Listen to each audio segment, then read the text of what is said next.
Pessoal, vídeo importante aqui, ó. Não compre esse tipo de disco. Esse aqui eu comprei lá, a pessoa mandou, falei pra ela que não... que esse não se via, mesmo se ela mandou. Aí, ó, usei menos de uma meia hora. Já derreteu a borracha aqui, ó.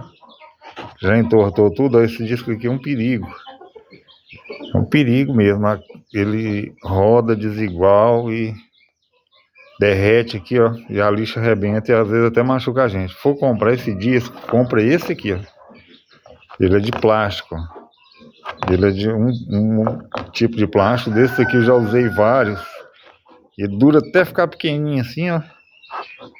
E não tem esse problema. Esse aqui é da Vomber, uma coisa assim. Não compra.